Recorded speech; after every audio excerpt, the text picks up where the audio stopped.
Welcome back to Boss Uncaged podcast. So today's show is going to be a special treat for me personally and for all our avid readers that are listening to this episode. This guest, I'm going to deem him the insider boss, and he's going to be able to tell you a little bit more about why I'm calling him that. But it's not every day I get to interview someone that has the same amount of passion for books that I do. So if you're watching this live on the video feed, you can obviously see the plethora of books behind this individual. So, Brandon, without further ado, why don't you introduce yourself to our audience? Yeah, thanks for having me. And my name is Hakim. I'm the founder of insiderschool.com. And for me, this whole journey started when I was in college. I was in one of my first classes and started thinking to myself, when will I ever use what I'm learning in school? And I went to the dean of my university and I was hoping she would tell me why I was not thinking about this correctly. Mhm. And she said, basically, that what you're telling me is a function of the education system and not the school. And that's when I started reading books. So over the last however many years it's been since then, I've read over 1,000 books, sometimes a book a day, sometimes more than a book a day even. And what I do now is I make the wisdom in books super accessible and actionable for people. Nice, nice. So, I mean, with that, there's so many different like insight that you've just stated, and you read 1,000 books, right? So obviously you're well beyond the philosophy of reading 52 books in a year, right? You kind of step that up to a whole nother level. So let's like dive into that. Let's unpack that a little bit. Like first and foremost, how the hell are you doing it? Well, I think there are three big, if we just stayed bigger picture, there are three big obstacles that people face when it comes to reading books. Mhm. I don't have the time, I don't have the motivation, and I read too slowly. Mhm. So let's start with the motivation piece. Naval Ravikant, he says, and I really like this, he says that if you can't get yourself motivated about what to read, just read what you're interested in. And I think so many times we'll read a book because it's assigned in our mind. You hear somebody talking about a book, you're like, oh, this is a bestseller, I should read this. Mhm. But if instead we take a step back and say, what are my goals, and realize that any problem you could ever face has already been written about, mastered, and you can just take it and solve it right there. That mindset, at least for me, gave me a new motivation to sit down and start reading in the first place. Mhm. So reading what you're interested in. What about the time part? Albert Einstein supposedly said, which I really resonated with, he said that if a person studies a subject for 15 minutes a day, in a year, he or she will be an expert. And I think the idea is that so much of the time we don't start to read because we think, oh, I don't have an hour to sit down and read. But the idea of even 10 minutes a day, but not missing a day over a long period of time adds up to a lot. Plus, a lot of times the hardest part of starting something, or the hardest part of doing something, is starting it. So what's really cool about that is you sit down for 10 minutes and sometimes you'll be like, wow, this book is so dope, I just want to keep reading it. And you'll go for 30 minutes, you go an hour. So just that ritual is super important. And then when it comes to speed, I have a lot of different tricks and things that I use, whether reading in layers, so not just starting from page one and going to the end, but getting a bigger picture view, and then a little bit smaller, so going layers like that, or using audiobooks and listening to it at 3.5 times the normal speed and having the book in front of me is another trick that I use.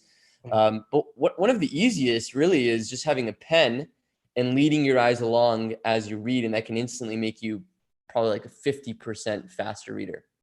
Nice, nice. So I'm going to notify everyone in my household, and I'm going to piss them off because I've been listening to audiobooks at 2 point time speed forever, and I always tell them, okay, your brain is going to adapt. You'll be able to understand and comprehend it the longer you listen to it.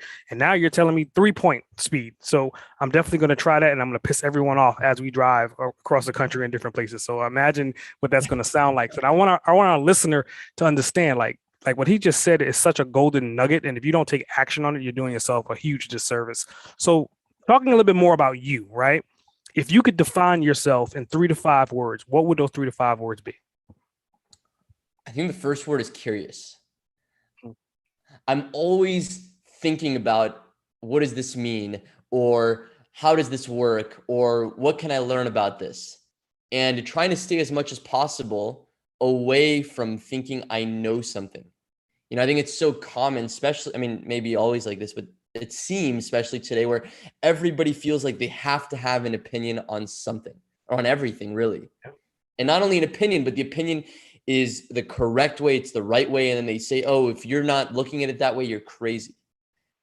And for me, I try to look at it the opposite. I just want to be curious. I want to hear all the opinions. I want to hear all the thoughts. I want to learn all of the things. So that's the first one. The second one, which maybe is a little bit more aspirational more than anything, but it's kind of a compass that I try to live by because I spend so much time reading and learning, and is depth, or you could say deep. But what I mean by that is, I remember I was running a restaurant for several years out of college, and there was this guy, he'd always come in, he was a pastor, and he said that the key to life is breadth and depth. Depth as in kind of like the cross, you go deep, and breadth as in you know a lot about a lot of things. And that really stuck with me, that we put so much focus on the intellectual side of life. But for me, just really reminding myself every day, wait, no, what's even more important is the depth side of life, the presence side of life, the being in touch with your emotions and the energy and the human connection side of life, which is so easy to forget. And the third, what would be a good third one? Is lightness.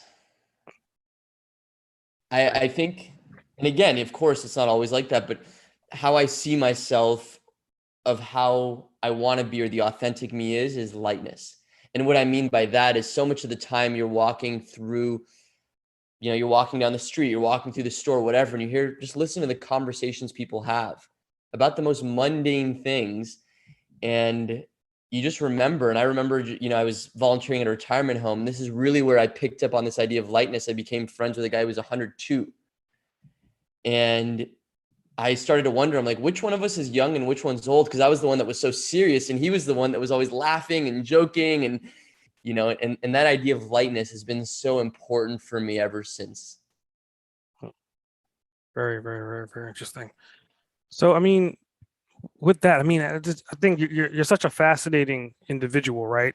And you've taken this information and you obviously evolved it, right? So let's like time travel back. Like, were you like a ravenous reader as a kid, or is that something that you kind of grew into as you got older? They say a lot of things in life come full circle, and I think reading for me was one of those things. It started with my dad, who at the time was reading books like How to Win Friends and Influence People and Think and Grow Rich, and he'd listen to the Napoleon Hill tapes and things like that. So he'd always be talking to me and my sister about these things. And I remember in 5th grade, I actually had the book Think and Grow Rich, and I was reading it under the desk in class. And the teacher came up to me. She just like walks over. She's writing on the board. I didn't think she'd see. And she walks over and she's like, "What are you doing?" And I was actually proud. I didn't feel like I was doing anything wrong. I was like, hell yeah, I'm reading Think and Grow Rich in class. So she comes over and she's like, "What are you doing?" And I'm like, I lift up the book. "I'm reading Think and Grow Rich." And she just looks at me, wasn't even upset. She just says, "Why?" And so I had the early inclination towards reading, but come like 8th grade, 9th grade, 10th grade, high school, even college, I wasn't reading very much. I actually had a rule in high school and college that if a book was assigned, I'd never read it. Because there's 2 reasons. One, most of the time they're books that you're not interested in. Second of all, even when you are interested in, when you're assigned something, it kills the intrinsic motivation. So I think for those 2 reasons. Oh, and third of all, almost never did I feel like I had to read the book to actually get a good grade. So I was just like, why would I ever read? So it was after college, or maybe even during college, when I went to the dean and had that experience, when I started reading again. So, I mean, I think everyone understands like the principle behind reading, right? But you take it to a level to where you've monetized reading to a certain extent. So let's just talk some about your Insider Academy, right? Like, how did you go from being like reading all the time, and then when did you kind of figure out, well, I could turn reading into a business? Yeah, it's interesting because I remember my dad originally got me into reading, and then later on when I was reading all these books, he said, "Why do you spend so much time reading?" It's but it's interesting. What comes to mind is a quick story. I remember in college, I was studying abroad and I got really sick for like 2 weeks. So my friend gave me this business training put on by a guy named Eben Pagan. And he's like, hey, you have nothing to do, just watch this. So I watched like a 24-hour training in like 2 weeks, maybe a couple hours a day. And one of the concepts that he talked about that was so interesting, and I'll never forget, he said, you need to know the difference between creation and discovery. Mm.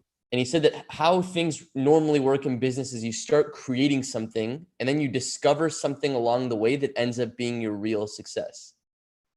And for me, there was never a plan to take books and actually turn it into a business. The only thought was I love reading, and it just evolved one step after another on the way. It started with making a course for college students on how to get good grades in less time. And then that turned into a course on how to help people read over 100 or more books a year. And then that turned into other online courses on productivity and persuasion and communication and health and all these things. And then only later did all of that turn into people asking like, hey, like you're reading so many books, how can we stay up to date with what you're learning? And that's when it evolved into a membership with it, which is what it is now. So I mean, just to talk about that membership a little bit. So you're saying that it evolved, right? And is 100% based upon supply and demand. So you're reading books, and then your membership is including like what are you giving to your target audience based upon what you're reading? The tagline that we came up with is 52 books a year in less than 5 minutes a day. Okay. And not only that, actually helping you remember what you learned, because I think a lot of times we read a book and we forget it. And basically the way it works is I believe that the best way to change someone's life or your life is one drop of a bucket in a bucket every single day, instead of like, okay, I'm going to take a 3-day seminar and here I am, an entirely new person. And that's the philosophy that I base this membership on. It's a new 5-minute video sent by 6 a.m. your local time every Monday to Friday. And every week we cover a different book and we cover lessons from a different book. So this week we're covering a book on productivity. Next week we're covering a book called Lifespan on health and increasing longevity and so forth. So that's what it is. It's you get a new video every Monday to Friday by 6 a.m. Every video has an audio version, a text version, a one-page cheat sheet to remember what you learned. And then at the end of the week, we have a 5-minute recap of everything we learned. And sometimes I even send like a 1-pager that has, okay, here's everything to remember on 1 page from the whole week. So that's what it looks like. Nice. Very, very, very sound. Very sound. I mean, it's taking book clubs or like, reading groups to another level to where they're not just reading the books for fun. They're reading the books to enjoy them, but they're also being able to take action and hold on to the content and leverage the content, and plus you're giving them recaps too. So it makes it so much easier for a reader to actually get activity from what they're reading. So I commend you on that. I mean, I love that concept through and through. So I just talk about like, you've been on this journey for a while, and somebody may be hearing this podcast and they may look at you and say, okay, this guy's an overnight success. But in reality, how long have you been on your journey to get to where you are currently? Well, it depends where you count as the beginning of the journey. I mean, for me, I'd say the first real position that I had outside of like internships and one-off jobs and things like that was running the restaurant. And that I learned so much there, managing people, and especially in an environment where I'm 10 or 20 years younger than everybody else working there. So that was when I was, started 10 years ago. And then with everything I'm doing online, that started, I think 5 or 6 years ago. So, yeah, it's definitely been a journey. Nice. So to say, if it was possible, right?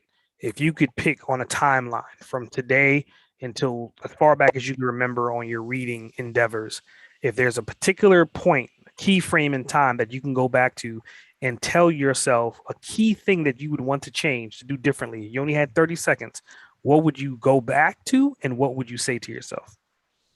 So basically you're asking if I can give my past self one piece of advice, what would it be? Yep. I think something that I've been thinking, it's tough. There's so many good ones, but something that I've been thinking a lot about recently, and I say this at the risk of it not resonating as much as some of the other ones, Mhm. but is this idea of emotional reactivity. I think that, like Tony Robbins once talked about this idea of like, you can only grow to how big your threshold of control is. So Mhm. like what happens that you freak out? Whenever you start freaking out, that's like no longer the area where you have control over. And we all have different boundaries, or the size of our arena is different. And we keep hitting the same things and patterns on repeat of reacting emotionally in certain ways. And realizing that, okay, this is something that can be changed. This isn't something that we have to be locked by, but something we can be aware of and realize, hey, you know what? This thing that I'm experiencing, I've experienced it 20 times before. I need to stop looking at these as one-off things or things that everybody experiences and saying, okay, what's the pattern? What's the emotional reactivity that's coming up, and what can I do about it? It's interesting. So I mean, you definitely come across like you're partly highly intellectual, and on the other side, you have a lot of philosophy behind you.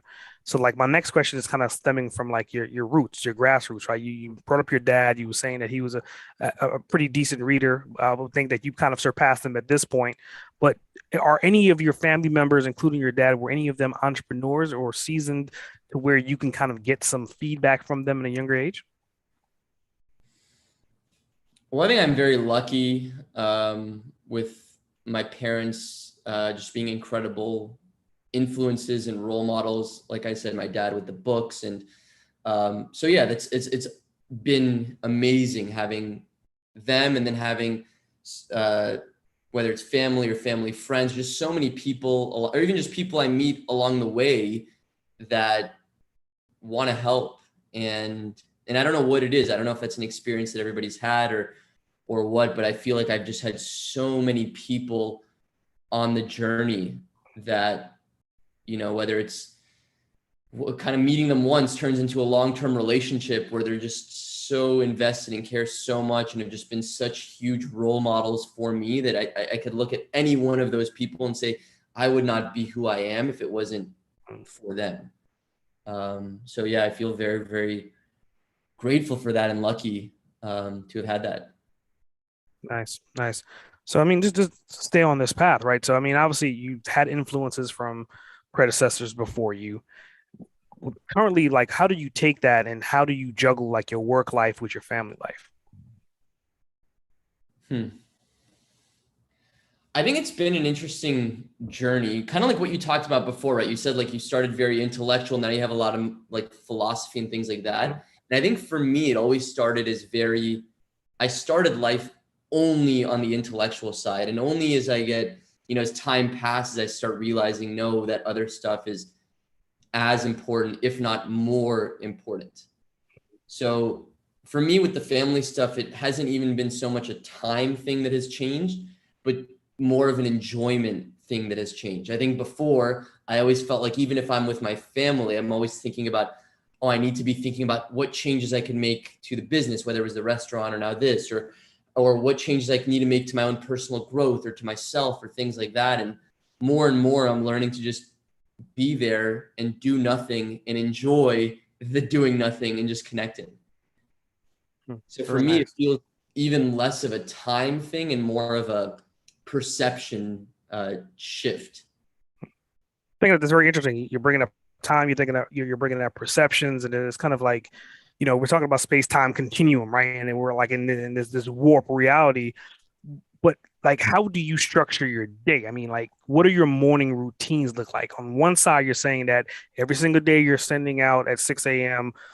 like clips from books and tips on how to strategize on the books that people should be reading. But what does your morning routines look like? Yeah. And I think it's such an important question because when you asked earlier, also, like, what are the most important things you've learned? I think that is also one of them. The idea that we all need certain anchors in our life that no matter of what's going on, we are able to show up as close to our best as possible. Hmm. For me currently, I have 6 habits that I do every day. But the 2 in the morning are a meditation practice. And the second part is reading my plans which is in this binder, like has the principles I want to live by, the reminders for the day, my goals, vision, all of that stuff. And then part of that plan process also has like tracking in Excel, different things that I want to track, like how I showed up the day before, how I used my time the day before, my sleep, things like that. And also just scripting my day. So those are the two big things that happen every morning, are meditating and kind of getting centered for the day. And then the planning part, which includes the reading, includes the Excel, and includes the actual on paper scripting what that day is going to look like. Nice, nice.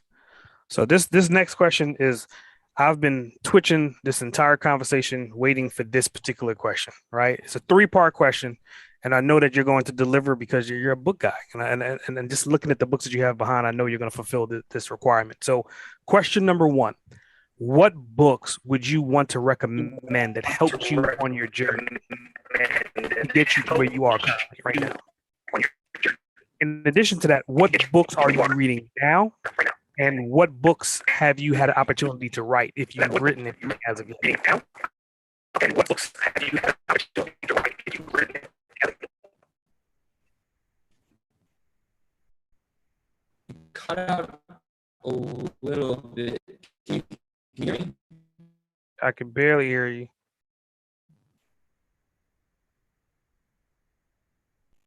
I can barely hear you. I can barely. Let's see. Can you hear me? You sound fragmented. Can you hear me at all? You sound fragmented. At all? Same. Okay, it might be better now. You sound clear now. Okay, perfect. Cool. So, Okay, so ask that question again. It's just three parts. So the first part is, what books have you read on your journey to get you to where you are? What books are you actively reading or listening to now? And have you had an opportunity to author or write any books as of yet? perfect. So the first question, I'll share the books that have influenced me more than any others. The first book was when I was 17 years old. I got these CDs from Amazon and would play it. There were 7 CDs and go from the first to the seventh and back from the first to the seventh. And I listened to maybe like 10 times in a row. It's called The Power of Now. And, you know, a lot of people read that book and they're like, oh, but there's like everything you need to know that says in the book is on the title, The Power of Now. But there's just something about reading it and realizing and almost putting me on a journey that to me seems like the most important thing in life.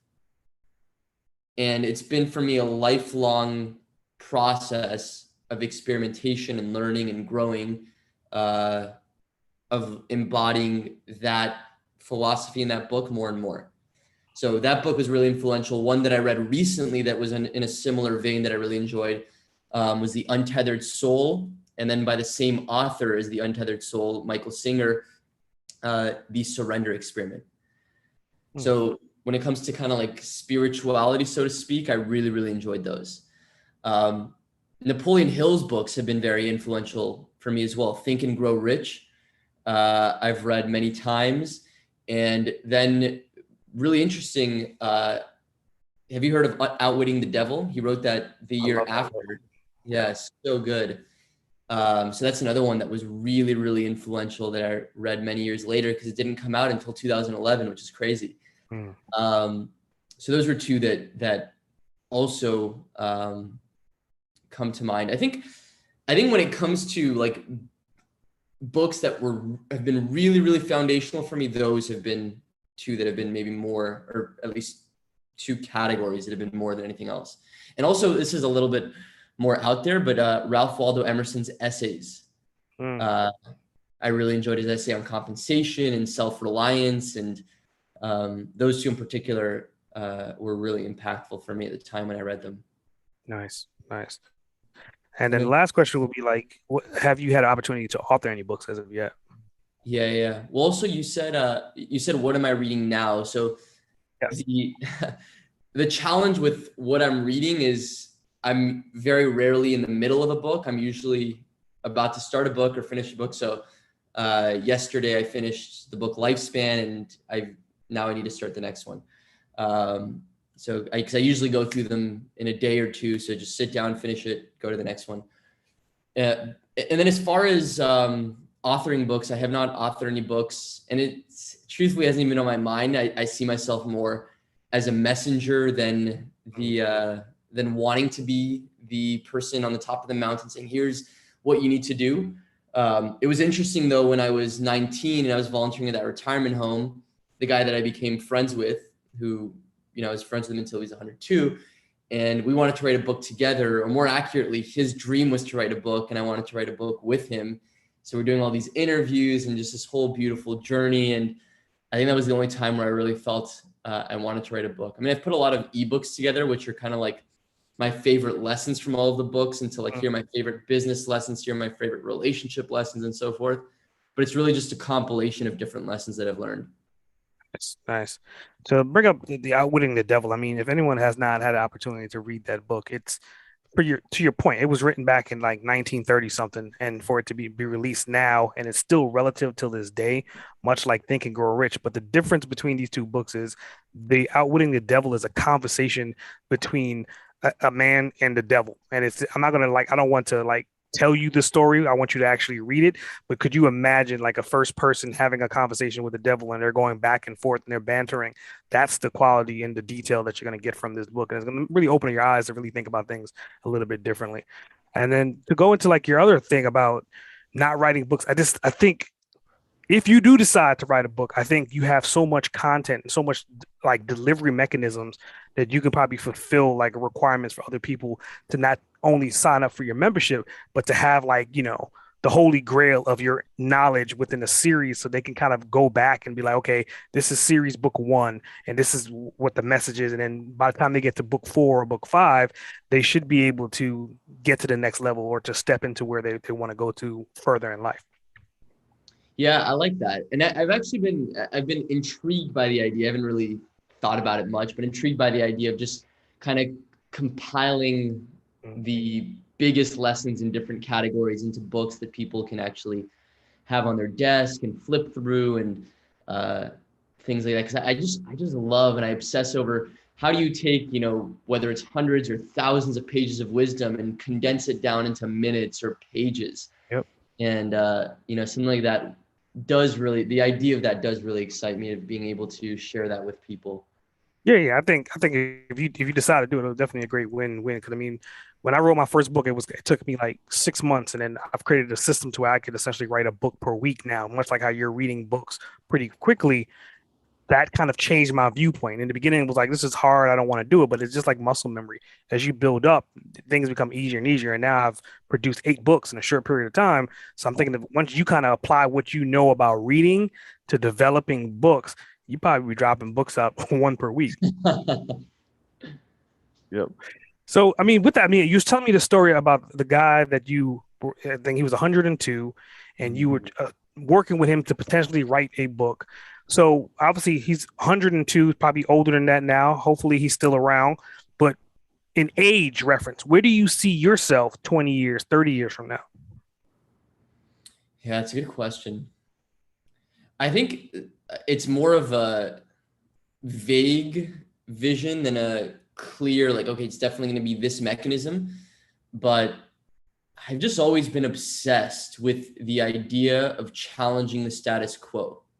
And some of the quotes that really impacted me when I was in college and having that experience with school, and at the same time going into this retirement home and becoming friends with Dan, was just looking at the people that I admired were almost always doing the opposite of what everyone else accepted as normal or correct. And the quotes that really resonated with me, Mark Twain said, whenever you find yourself on the side of the majority, it is time to pause and reflect. Earl Nightingale said, if you don't know what to do, just look at what everyone else is doing and do the opposite, and you'll probably never go wrong a day in your life. Oscar Wilde said, everything popular is wrong. Not necessarily saying that extreme is correct either, but I'm just obsessed with the idea of challenging the things that people think they know, or the ways of living that we think are normal, but they're not really normal. They're just the norm. And there's a big difference between normal and norm.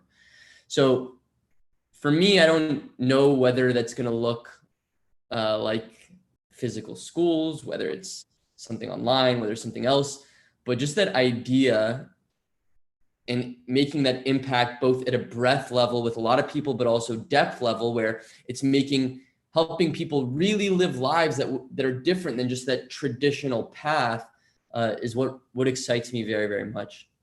Hmm. So, I mean, I think it's definitely interesting. I mean, like you said earlier, I mean, you were really on the analytical side, really intellectual, and then that kind of grew into more philosophy. But, obviously, I think you have a lot of systems in place to be able to create the courses and the online platforms that you're creating and being able to maintain that. So let's talk about like what softwares or, systems that you use that you would not be able to execute what you're doing without having access to. Yeah. Well, I think the first quote unquote system is a philosophy. Mm, And a philosophy that I always try to live by is how can I do this once so I never have to do it again? it's a good Because one. there are too many things for me to do. And not only that, there are only a few things that I'm uniquely good at. And there are most things that I have to do that anybody else can do equally as well. Mhm. So for me, just that philosophy and the quote unquote system, for the most part, is other Mhm. people who are truthfully better than me at a lot of those things, uh, and are allow me to focus then on the things that I'm uniquely good at. So I think that's the bigger picture thing. But as far as softwares, I use Trello to manage my team. I use Trello to keep track of the books and podcasts and courses I want to go through. I use an app called To Do, TEUX, that my friend showed me about to kind of just map out my to-do list, not only for the day, but for the week and the month. So those are some specific things that I use as well. Nice, nice. So let's talk about like final words of wisdom, right? And I think for you, I would say you're talking to someone that's in college, right? And to your point, you're talking earlier, you was mentioning about you didn't really want to read those particular books because you were still getting the grades that you wanted, and those books were not really the books that you wanted to read. And then earlier on, you were talking about you was reading Think and Grow Rich during school hours. So if you have opportunity to talk to someone that's in college right now and they're feeling what you felt at that time frame when you were there, what words of wisdom would you give them and that will be insightful for them to continue on their success journeys? I would say that you have to realize that learning doesn't have to be and isn't an assignment. It's not something that has any inherent value. There's no value in reading a book by itself or going through a course or sitting through a course or listening to an audiobook. And people think, oh, wow, I finished this course or I read this book. Now I'm done. But if instead you realize that all of these are tools and powerful tools to move you to where you want to go, then everything changes. And it becomes so exciting and so much fun to say, you know what? Whatever it is, I just had this experience in my business, or I just went on a date, or I just tried to lose weight, but I didn't. And I didn't get the result that I wanted. But it's really cool because someone has gotten that result and the answer is out there. And I'm just going to sit and take it in. And I think when you start looking at things that way, and when you make it a habit of doing it every single day, it doesn't even have to be formally sitting down. It could be while you're driving. It could be while you're preparing your food. It could be while you're in the bathroom.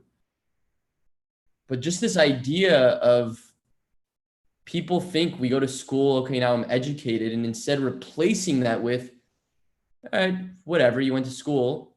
But what really matters is what you're teaching yourself in terms of skills and not just collecting information. It's not, there's no value in just collecting it and just listening to podcasts, just, oh, I went through all this stuff. But what is your goal and what are you going to learn to move you towards that goal? Well, I think you definitely delivered a solid, insightful response to that to make anyone that's listening to this episode to stop and think and really take action on what you're saying. Because again, I think being that you're both sides of the coin, right? I mean, being that you're intellectual and you're a philosopher at the same time, and then when people are saying there's a difference between the two, and that you're blurring the lines between them, I think is definitely a fruitful thing to listen to what you're saying. So going into the next step would be like after you say something so impactful, like how does someone get in contact with you? Like what's the best means? Is it through a website, social media? Yeah, well, the highest form of value that I can provide at this point is the membership. You could sign up for a free trial of the membership, get the first book for free at insiderschool.com/podcast. And for any questions or anything like that, can reach out to me directly. My email is brandon@insiderschool.com. So those would be two of the best ways. Nice. So I mean, let's talk about like your ideal avatar for a minute, right? Because I mean, not everyone is going to be as reflective as you are. So like, who is your ideal target audience that you want to have inside our academy? You know what's really cool? When I first started this, I had a mentor of mine at the time signed up for the membership, and then he had an event, like kind of a mixer type thing. I go to the mixer, and this 9-year-old kid runs up to me. He's like, "Oh my God." I was like, "What?" And he says, "I watch your videos every day." And it turns out to be the guy's son. I was like, "You do?" And he's like, "Yeah." And I'm like, "What'd you think?"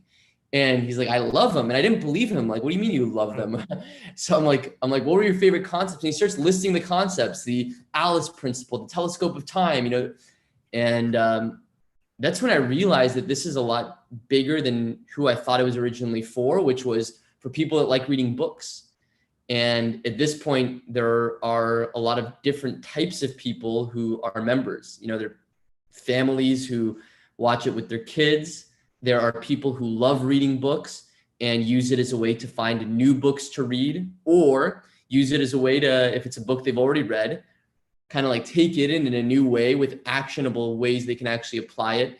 Or people who don't really or aren't super into reading right now anyway, but still want to take advantage of all the lessons in books. And then occasionally, if one really speaks to them, then they'll go read that book to go even further. So there are definitely a lot of different, and age-wise too, it's a huge range. Like I said, if kids and have, the oldest one that I know of, several in their 70s. So it's pretty cool in terms of the range. Nice, very nice. So going into bonus round, um, what is your most significant achievement to date? That's a tough question. It's harder to give a specific example, but I think I'll start with the general and then I'll try to think of. I think the most significant achievement that I've achieved more than once is pushing past the barrier of my mind saying I can't do something and actually doing it well. And I can think of examples, whether it's going to a party and imagining myself like, wow, I'm going to be so shy and just have the worst time at the party, and then having the best time seems like a significant achievement to me. Or, when I wanted to release my first course, I'm like, no one's going to listen to this course, but I released it anyway. Or, even same thing, running a restaurant and having no experience running a restaurant, but doing it anyway. So I think those moments are the moments that I feel I would put together as the most significant achievement, are the times where the mind and the thoughts say, that's, you know what? You've reached the scope of what you're capable of. You can't go any further. And then almost surprising myself of, wait, no, there is more. There's more to you than you thought there was. Got it. Got it. I mean, I definitely like that. I mean, it's always about pushing past your limit, what your current standing of what you think your limitations are, to move past those particular hurdles. And as you move past them, it kind of you grow, right? And it's kind of like going back to the Jewish proverb about lobsters. Lobsters have to have friction. They have to have constraint. They have to be irritated in order for them to break out their shells and continue to get larger and grow and grow and grow. So it's definitely, I think you're living up to that to that philosophy for sure. I like that. So going into like another bonus question, like if you could spend 24 hours with anyone, dead or alive, uninterrupted for those 24 hours, who would it be and why? I think probably my grandpa. Hmm. I never met my grandpa, and it was a point of great pain for me when I was a kid, to the point that I think my current, some may call it an obsession, but my current interest in health stemmed from that early age experience of, wow, my grandpa died before he should have, and never meeting him. And so I would love to, that would be awesome if that were possible. Hmm. Definitely, definitely. So going into closing, I mean, I love to give the microphone to whoever I'm interviewing and turn the guest into the host of the Boss Uncaged podcast. So the microphone is yours. The show is yours. Do you have any questions you would like to ask me? Yeah, I do. Let's start with this podcast specifically. What was something that stood out for you is, wow, you know what? That was something that I think the listeners, more than the other things, can really experience a shift in life if they apply it. I think it comes down to my questioning style. And a lot of podcasts that are like business podcasts, a lot of times they'll drive into these step by step how to's. And, we got a couple episodes like that where I stand alone and I do it by myself. And there's reasons why I do that. But when I'm interviewing someone, it's before they could even tell you how to do something or why you should do something, hearing their stories and hearing like how they have achieved what they have achieved, how they've overcome. Like for you, for example, like you're a kid in a classroom reading a damn book that someone 40, 50-year old reads. So our listener could actually picture that. They could probably see that kid in their house right now, or they could visualize themselves as being that person. To your other story, you working with someone that was 102, well, someone can see themselves working with a grandparent. So putting these stories into perspective and then weaving through the different elements of business seems to be way more stickier than just being 100% linear. You should do this. This is the step by step on how to do this. This is how you do that. This is what the results are. It's finding the blend between the two is where I found the most success in this podcast. I love that. I love that. My other question for you is, obviously this podcast, but also your life and my life is, we think a lot about business. And I'm curious, taking even a step beyond that, with business being one part of it, is what would you say that life is about for you? What have you learned that, okay, this is what life is about? Well, since I was close to dying at one time, but when I woke up and I realized that okay, I'm still here, and like, what's my next step? Like, what am I gonna do? It became 100% driven towards legacy, and it's not just legacy for wealth. It's not just legacy for information. It's not just legacy for my kids. It's everyone is born with particular gifts and traits. And I think it's a big disservice if you hold these traits to yourself and you only monopolize it internally without executing platforms to help inspire, help grow, or leave breadcrumbs or educate someone else to follow in your footsteps to pick up the torch after you're dead and gone. So that's been like the entire Boss Uncaged came from that vision when I woke up and I was like, shit, I almost died. What is my legacy? Like, yeah, I've had businesses, yeah, I had this, I had that, but really and truly, what's a tangible thing that I could leave behind? Well, that's my likeness, that's my voice, that's my thoughts, that's books, that's content. So 100 years, 200 years down the road, I could have a great grandkid that could be like, when somebody asks them that question, do you come from an entrepreneurial family? Do you come from an entrepreneurial background? Then they can say, you know what, maybe my parents were not, but I knew that my great great grandfather was, and I listened to his information on a regular basis. I love that.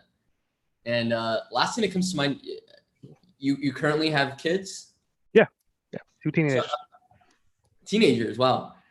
So my question is, when it comes, I guess maybe it's two questions, when it comes to family and when it comes to kids, or maybe relationship and kids, what would you say are the most important lessons and principles that you've learned? Because that's definitely one of those areas that we don't get a manual in life for, and a lot of people learn on the job. And I think, right, if we didn't have to do that, it'd be very pleasant. So what are I some think of those things? first and foremost, before anything else, you got to find the right partner. Because again, the whole opposite attracts, or you could look for physical attributes, you could look for wealth, you could look for all these different things. but it has to be a complement. It has to be like if you believe in the yin and yang, you're gonna have to find like your polar opposite. So that way when you're pulling, they're pushing and so forth. But there's always synergy. And once that becomes the reality in your household, then everything else just kind of falls in place. Because now you're not focusing on the tension, you're not focusing on cheating, you're not focusing on bumping heads, you're not focusing on all the other bullshit that you see on television on a day-to-day basis. Now you're focusing on like, okay, how are we going to raise our kids? How are we going to leave behind wealth for our kids? What information are we going to leave behind? What are we going to set up? We can focus on that because we don't have to focus on the bullshit every single day stuff that you see on reality TV. Right. And what about the kids part? Kids, oh man, the kids are like my son. Like I've had primary full custody of my son since he was about 4 years old. We're a blended household. And when he was growing up, like I was instilling all these different strategies and, Napoleon Hill and listening to, all these different audio files and all he used to take him to conventions. So it was kind of like infused in him, but then he went through his teenage years, right? So when you become a teenager, it's kind of like your parents don't know what the hell they're talking about. So like for my stepdaughter, it's the same thing with her. At first, she had a little side business, and then she realized that she had to work that side business. She can't just put something on the internet and expect somebody to buy it every single day. So she was getting sales once per week, once every 2 weeks, and she was like, "The hell with this! I'm gonna go get me a part-time job." And I was like, "Okay, you get a part-time job, but when you start working per hour versus leveraging your time for something else and maximizing that time." And I could see it going in one ear and I could see she's taking it, but she wants the instant results. And my son, he understands all the principles, but he's more so, okay, well, I don't want to work for somebody, so I want to do stocks. I'm like, well, you still have to work at stocks. Stocks is just not going to be something that you just press a button and $1 million appear. You're going to have to become an artist of that craft. So I'm always instilling in them, but they're also teenagers. They want to go to baseball games and basketball games and go hang out with their boyfriends and girlfriends and friends as well. So it's just being patient on that journey to know that everything comes full circle. So in the beginning, he was instilled. Now he's kind of trying to find his way. And I'm sure by the time he's in 20 is when the reality is going to open up that he's going to be like, okay, now what you said 10 years ago makes way more sense now. Right. I like that. And I said last question about that one, but what you said a little bit ago, and maybe perhaps selfishly, I'm curious, what makes someone, you said about the opposites attract and all that, but what at the core makes someone the right partner? Well, I think it's a balance, right? I don't think there's necessarily an equally yoked partner. There's not no magic soul out there. I think everyone has multiple different paths, right? So when you find that person, you have to have like the commonalities, right? So it could be two business people, but one is more analytical and one is more creative. One is more willing to take risks, one is not willing to take risks, but they both speak business. So that's the commonality. So you have that push and pull. It could be the same thing with family. Like in my household, I'm the one that I'm willing to jump out of a moving car, climb up on the side of a building, and run through the street half naked screaming. And my wife is like, you know what? I got you. I'll take pictures and I'll stream it on TikTok for you, but you're not going to catch my ass doing that. And that's what I mean. Like she respects the fact that I'm a knucklehead and I'm going to do random stuff. And she's going to be like, I'm going to be more conservative. By all means, I'll support you by recording that content. I like that. So it almost sounds like not only the synergy, but also the mutual respect and acceptance. Correct. Correct. And it's not, I would say it's not easy or hard to find. You just got to be patient, if that makes sense. You just can't rush into it blindly. And a lot of times, even to myself in the past, you rush into things because you may be physically attracted to someone. You may be attracted to someone like the way they carry themselves or the way they speak, but you really don't know all the aspects of the synergy between you and them. You're just attracted to that one thing. And we live in like magnets. So it's like there's not one magnet in anything. There's multiple. You could turn off a magnet, there's negative, there's positive. So you have to have like that on and off switch. You have to have some time for the waves to kind of level out. Because in the beginning it's going to be a high peak. And after a period of time, things will level out and you get to really introduce yourself or really see that real person. I like that. Cool, cool. Well, I definitely appreciate you coming on the show today. I mean, I think when we started the show, I had really kind of already said that I knew there was going to be some synergy between us because we're both avid readers. And that's why when I saw like your background, I was like, I got to have this guy on my show. So I definitely appreciate you and your team for reaching out. And I think it was definitely a great show. I think you gave a hell of insight, great details, great philosophies. And again, to your course and to your Academy, I would think it's a no-brainer. If you're an avid reader and you want to get access to more books, this is why I created the Boss Uncaged book club. But his academy takes it a whole step further. He takes it to another level to where we're just promoting 52 books. This man is talking about reading 1,000 books. So there's always another level, and I want people to be inspired by that and reach out and communicate about it. I really appreciate that. Thank you. Great.